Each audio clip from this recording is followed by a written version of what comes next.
evening and welcome to Book Review. Tonight, in cooperation with our co-sponsor, Bethpage Federal Credit Union, we are very pleased to have with us Governor Mitt Romney.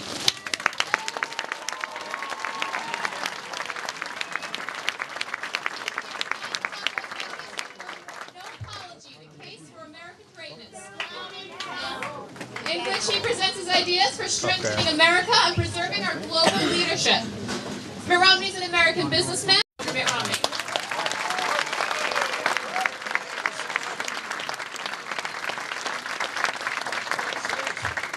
Thank you so very much. What an honor to be here with you. What a wonderful place this is. We just had dinner, by the way.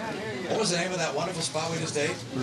Was it Hanu King? What is it? That name? Just on the street? Hanu.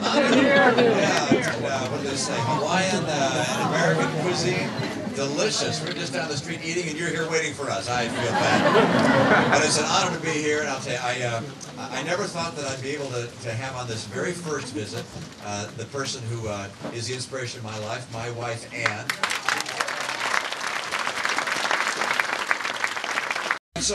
And so I wanted to make sure that people understand that we shouldn't be apologizing for what America is. We should be standing up for the greatness that America is.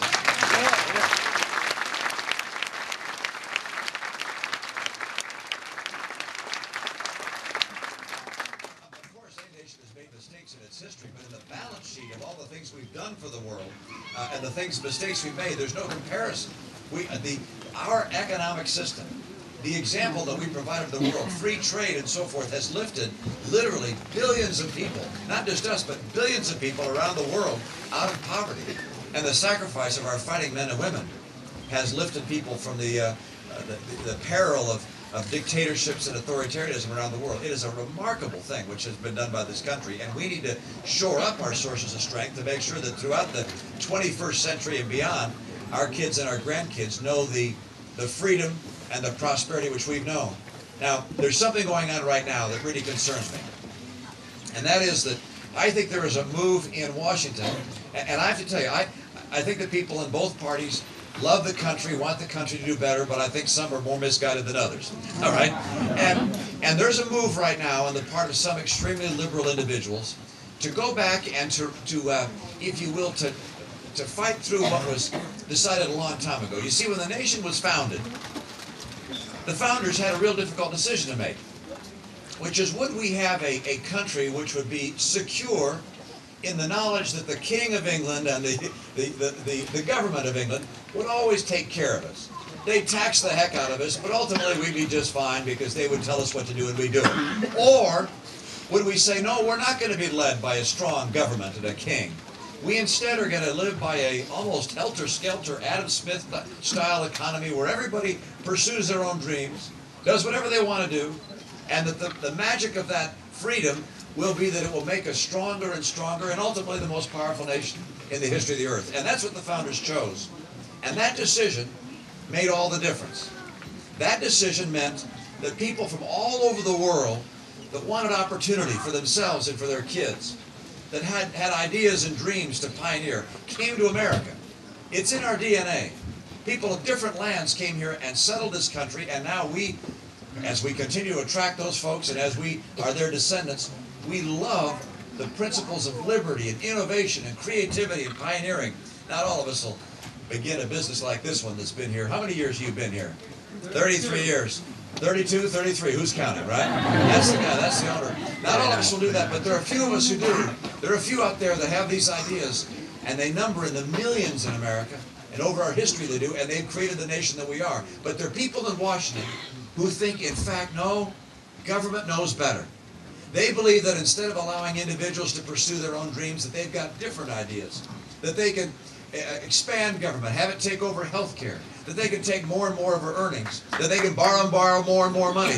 Those things will smother the American dream, and we're not going to let them do it. No.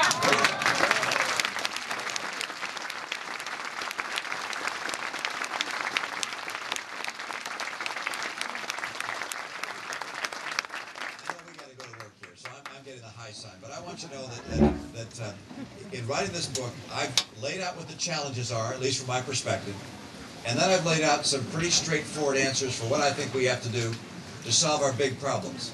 There's one chapter you're going to be a little concerned about because the title is a little troubling. It says the worst generation, question mark.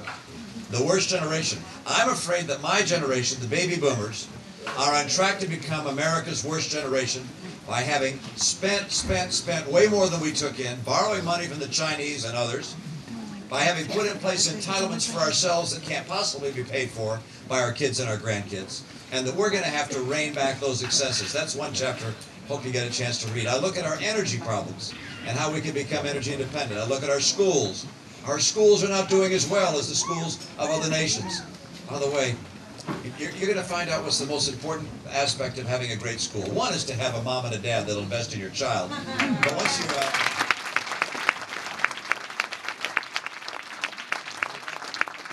number two, the key, once you get to school, the most important thing about a school is not the size of the classroom, not even the quality of the building itself, not whether you have a computer or not. It is how good is the teacher. And I will lay out why I think we ought to pay better teachers more money. So, this book will either be something which you'll love and enjoy, as Anne pretends like she does, or it'll be a source of a cure of your insomnia. So have a good read. I really appreciate your being here and welcoming me on this, our first book signing. I'll tell you, Long Island, you have a warm place in my heart. Thank you so very much.